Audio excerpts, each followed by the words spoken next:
Is Kevin a ruddy goody? Is Mr. Rabbit a goody or a baddie?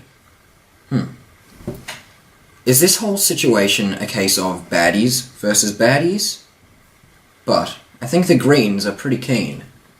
That was one view of the election, but seriously, time is short. There's an election this Saturday. Like many young Australians, I'm interested in keeping up with international standards of broadband connectivity. I believe Labor's NBN is vastly superior to the Coalition's alternative proposal. This is supported by the results of a survey by Deloitte, an independent organisation, released on September 4th, which found that the NBN would save Australian households thousands of dollars a year on average. So why accept the second best Coalition proposal? Jobs are another area of concern. If you've tried to contact government agencies like Centrelink, you'd know about waiting ages on the phone. The Coalition has promised to get rid of 12,000 public service jobs. They say it will be by natural attrition. Even so, what do you imagine the loss of 12,000 jobs will mean to efficiency and the time you'll spend waiting on the phone or in the office of a government agency? My dad works at Centrelink, and he admits the staff are already stretched to meet demand. Also, the effect of such major job losses on the job market must be considered. A couple of weeks ago, Boris Johnson, the Conservative Mayor of London, was in Australia. He said he didn't know what the fuss was about regarding Australia's economy because people in Britain and other European countries would love to have economic statistics and prosperity like Australia's.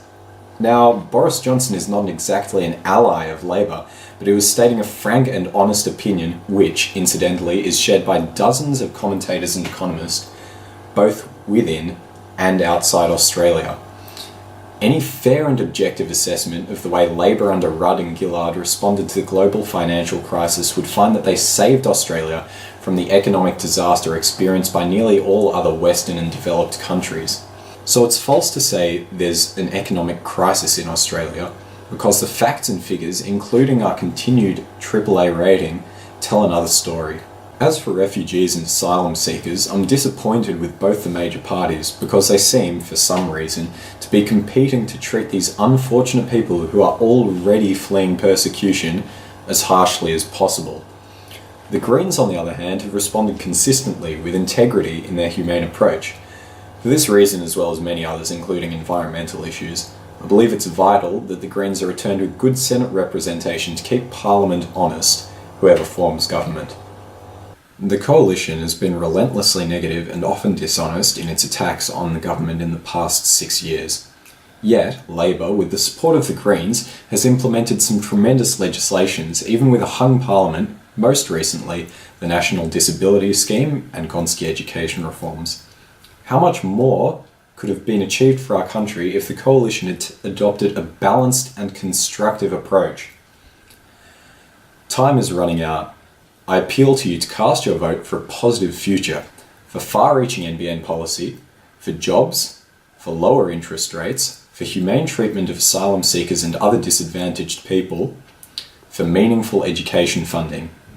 As someone without any party affiliation, I see that it's easy to promise the world without showing the costings, but at least Labor have a track record with some impressive achievements. I'm Alan, thanks for listening. So, it's time to vote. Think hard and vote smart.